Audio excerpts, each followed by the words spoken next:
আমি যুবদল করেই বিগত দিনগুলোতে দুঃসময়ে যুবদল করেছিলাম। যুবদল করতে গিয়ে আমাদের 9টা ওয়ার্ডে আমরা প্রত্যেকটা সপ্তাহে গিয়েছি। আমাদের সিনিয়র নেতৃবৃন্দরা ছিল, ওনারা দেখছে যে আমরা যেহেতু আলহাজ আব্দুল গফুর ভূঁইয়া ইউনিয়ন, এই দুঃসময়ে আমরা এই ইউনিয়নে কাজ করেছি।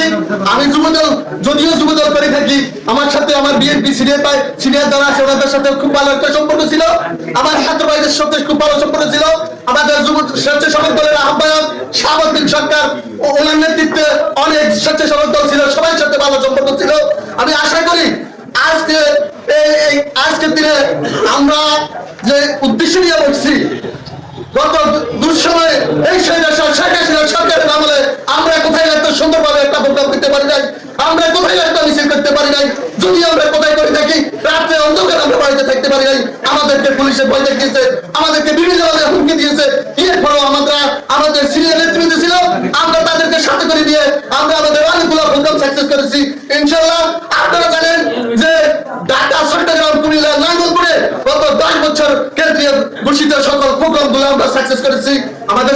আমরা জানি আজকে ঢাকা গেলে আমাদেরকে মোবাইল চেক করে অ্যারেস্ট করা হবে, আজকে কুমিল্লা গেলে আমাদেরকে অ্যারেস্ট করা হবে, আমাদেরকে গুম করা হবে। আমাদের সিনিয়র বাইরে ছিল, আমরা সকলে মিলে তারপরে প্রোগ্রাম সাকসেস করেছি। আজকের দিনে আমাদের বাংলাদেশ জাতীয়তাবাদী বিএনপি কমিটি আছে, আমরা ধন্যবাদ জানাই।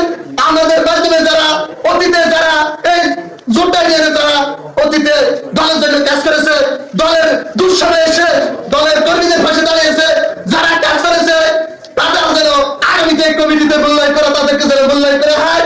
যেহেতু আমরা আমাদের প্রিয় নেতা আলহাজ আব্দুল গফুর ভূঁইয়াকে আমরা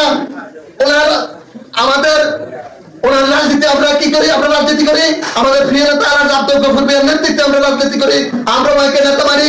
উনি দুঃসময় আপনারা দেখছেন এই নাঙ্গলপুরে এই যে 31শে আগস্ট ওনার নেতৃত্বে নাঙ্গলপুর স্বাধীন হয়েছে। এই দেশে অর্থমন্ত্রীর এলাকা ছিল, এরপর আলহাজ আব্দুল গফুর ভূঁইয়াকে রক্ষায় রাখতে পারে নাই। ওনার নেতৃত্বে আমরা সবাই গিয়ে ওই দিন আমরা নাঙ্গলপুর স্বাধীন করেছি, সত্য কিনা? তাহলে আমাদের এই নেতায় আগামী দিনে ইনশাল্লাহ আমরা আশা করি আমাদের এই নেতায় আগামী দিনে দানের শিশুকে ভোট দিয়ে এই আসন থেকে এমপি হবে, আমাদের এলাকা উন্নয়ন হবে, এই আশা ব্যক্ত করছি। প্রিয় উপস্থিতি, সর্বশেষ কথা হচ্ছে একটাই, আমাদের নেতৃবৃন্দরা আছে, আমরা আলহাজ আব্দুল গফুর ভূঁইয়ার প্রতি আমাদের অনেক বিশ্বাস আছে। উনি দেখেছে, উনি সকল কর্মীর খবর জানেন। তাইলে উনি যদি একটা সিদ্ধান্ত দেয়, একটা ফেরাল দেয়, ইনশাল্লাহ আমি কথা দিলাম আমার যুবদল অনেক বাইরে আছে, আমি আমার যতটুকু সম্ভব শ্রম অর্থ পরিশ্রম করে এই প্রোগ্রাম ইনশাল্লাহ সাকসেস করার জন্য আমরা চেষ্টা করব।